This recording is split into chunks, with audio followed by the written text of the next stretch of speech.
like a bird on a tree. I'm just sitting here.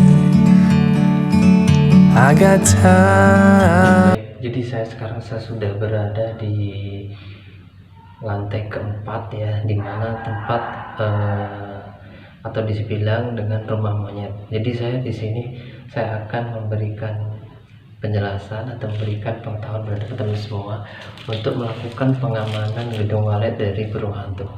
Jadi saya di sini menggunakan sistem 2 pengamanan yang saya gunakan karena di sini juga sebenarnya burung hantunya juga cukup banyak ya. Jadi untuk daerah-daerah yang rawan burung hantu, gedung walet itu perlu sekali untuk melakukan pengamanan yang ekstra. Karena jangan sampai gedung walet itu burung hantunya akan masuk, karena dengan masuknya burung hantu sekali aja itu burung walet akan ketakutan ya. Jadi di sini saya menggunakan 2 pengamanan. Yang pertama saya menggunakan pintu otomatis.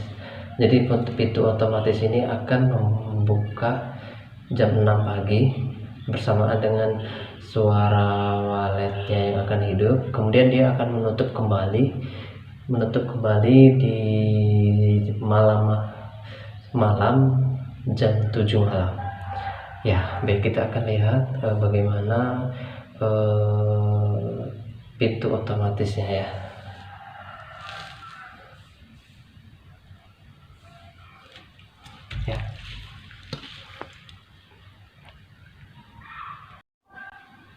Oke ya, ini adalah pintu otomatis yang saya buat ya, saya rancang sendiri. Jadi pintu ini cukup membantu sekali untuk daerah-daerah yang rawan adanya burung hantu ya. Kita akan mencoba dekat ya bagaimana sistem kerjanya dan sistem pembuatannya. Tunggu sebentar, karena di situ agak ngeri juga ya ke bawah ya. Ini saya akan coba turunkan dulu.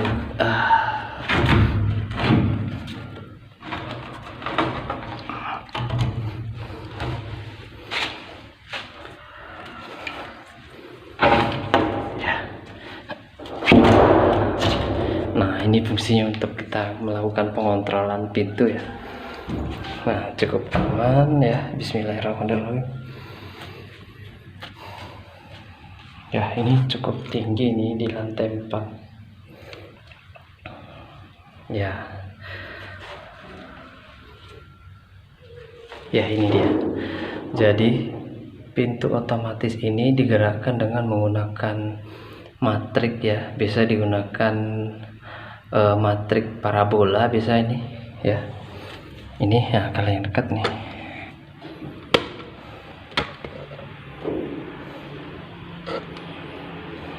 Ini cuma ini. Nah, agak jauh, yang ini agak jelas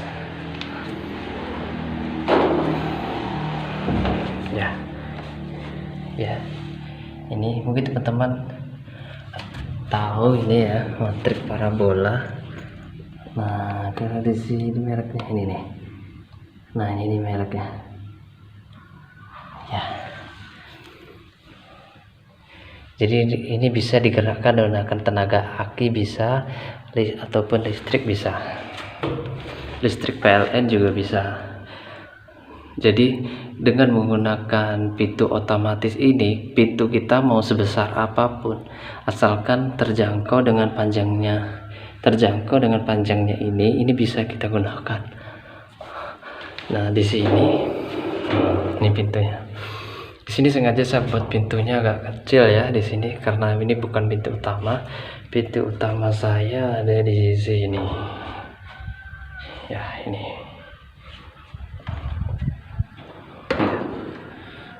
Nah, ya.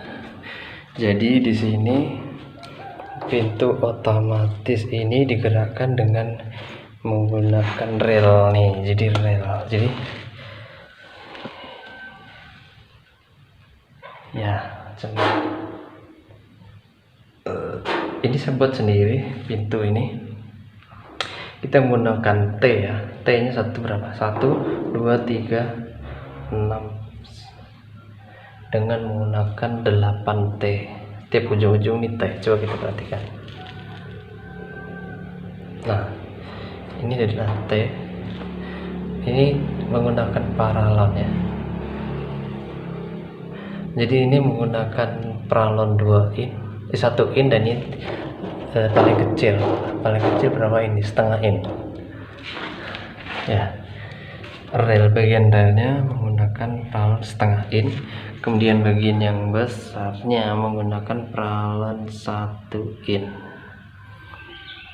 Nah, ini kalau akan menutup di sini, ini adalah pengamanan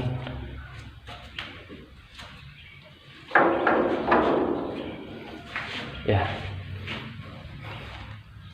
Ini adalah pengamanan di gedung red saya yang pertama, menggunakan pintu otomatis itu ya. Dia akan bergerak menutup ke sana. Jadi di situ ada rel bagian putih yang memanjang tinggi itu untuk relnya.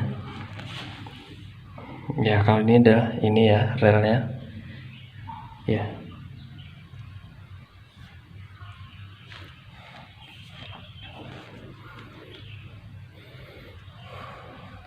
Ini cukup aman, alhamdulillah. Semenjak bangunan gedung walet ini dibangun, belum pernah ada burung hantu yang masuk, karena pertama kali saya hidupkan sound semuanya udah siap ya. Bangunan pintunya ini benar-benar sudah siap dan ready dan sudah tersedia.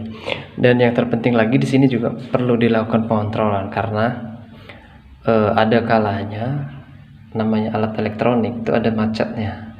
Kadang karena di sini bergerak tuh akan panas. Jadi di sini ya bagian itu akan panas, mungkin kabelnya akan terlepas atau bagaimana. Tetap melakukan kontrol. Jangan sampai malam-malam pintu ini nggak tertutup. Ya. Jangan sampai pintu ini nggak tertutup. Jadi di awal-awal pemasangan perlu sekali untuk dilakukan pengontrolan. Pengontrolan cukup kita lihat aja dari luar, apakah pintu itu terbuka atau tertutup. Jadi kalau kita berada di bangunan itu dekat rumah, tentunya mudah. Tapi kalau bangunan kita agak jauh, tentunya pengontrolan juga agak lama ya, agak susah. Biasanya kalau bangunannya agak lama, pengontrolan bisa menggunakan kamera ya.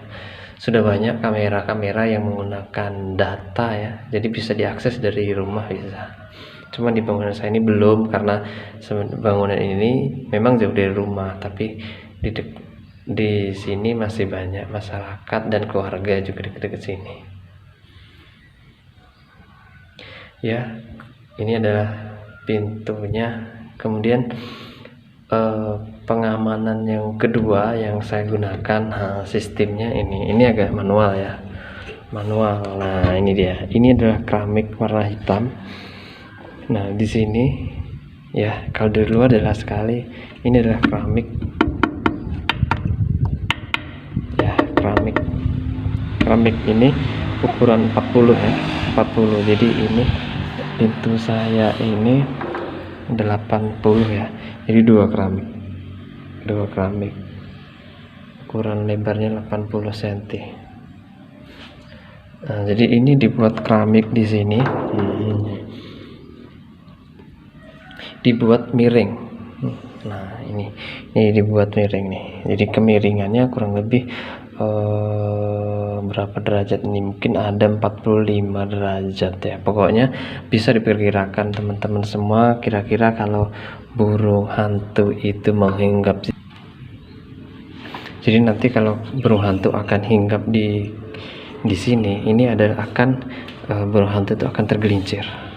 Nah, dengan berat badannya yang cukup besar ya, burung tuh dengan permukaan yang ini licin dan dengan kemiringan yang cukup tajam, maka burung hantu ini akan tergelincir ketika hinggap di pintu ini. Tapi ini tidak berlaku bagi burung hantu yang sudah biasa keluar masuk di bangunan ini. Burung hantu yang sudah biasa keluar masuk di bangunan itu, burung hantu itu tidak akan hinggap lagi, tapi dia akan terbang secara langsung, karena dia sudah tahu keadaan di dalamnya, sudah tahu kondisi, dia akan terbang langsung masuk tanpa melihat kondisi di sekitarnya. Lain halnya di bangunan yang baru, yang mereka burungnya itu baru masuk, dia akan hinggap dulu, baru dia akan akan melihat-lihat kondisi sekitarnya, baru dia akan terbang masuk. Makanya sebelum burung hantu masuk, ini bisa dipergunakan ini. Tapi kalau burung hantu yang sudah biasa masuk, itu bisa gunakan aja. Burung hantu masuk bisa digunakan pintu otomatis ini. Pintu otomatis ini saya pikir sampai saat ini ya, saya merasakan cukup efektif ya untuk bangunan-bangunan lama atau bangunan yang baru, karena di sini kita bisa menggunakan atau bisa membuat pintu LMB kita ini cukup besar, cukup lebar juga ya. Karena kalau pintunya terlalu kecil ya, karena burung hantu bisa juga kita halau dengan menggunakan pintunya kita perkecil, sehingga burung hantu itu tidak bisa masuk karena pintunya kecil. Tapi untuk perkembangan walet mungkin kurang bagus karena pintunya terlalu kecil ya, nanti terlalu banyak mengantri, atau kadang walet juga enggan untuk masuk berkembang di situ. Jadi untuk yang udah biasa bisa gunakan pintu ini ya. Pembuatnya cukup mudah sekali sebenarnya ya. Ini saya buat sendiri ini, cuman alatnya untuk matriknya ini itu perlu dibeli. Tapi kalau untuk ini menggunakan ini seng ya, seng ya, seng. Kemudian kita baut, sengnya kita baut. Nah, pokoknya tiap sudut kita menggunakan T. Kemudian di sini juga T di sini. Nah, kemudian dihubungkan ke sana. Cukup mudah sekali sih pembuatnya, nggak terlalu repot. Kemudian untuk menempel ke dindingnya, nah di sini ini saya buat, nah ini kayu nih, kayu di sini, ini kita paku dengan beton di atasnya. Nah ini paku beton semua. Jadi di sini kita di dalamnya ini ada, di dalamnya ini ada saya masukkan besi ukuran 10 ya kalau salah kemarin, 10, baru dipasang pipa ini biar kuat ya. Nah ini dia. Nah kelihatan mana ya? Ini di dalamnya ada besinya di dalam. Jadi ini untuk rel ya. Sebenarnya ini biar untuk rel biar mudah. Nah ini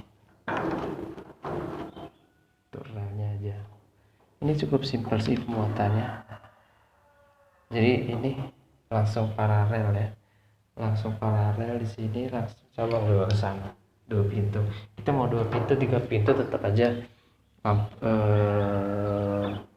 dari sananya cukup 1 aja, bisa dihubungkan langsung 1. Cukup saya pikir untuk ya, untuk pengamanan gedung waletnya saya pikir cukup. Oke, terima kasih. Jangan lupa untuk mendukung channel saya dengan memberikan subscribe, like, dan komen. Terima kasih. Wassalamualaikum warahmatullahi wabarakatuh.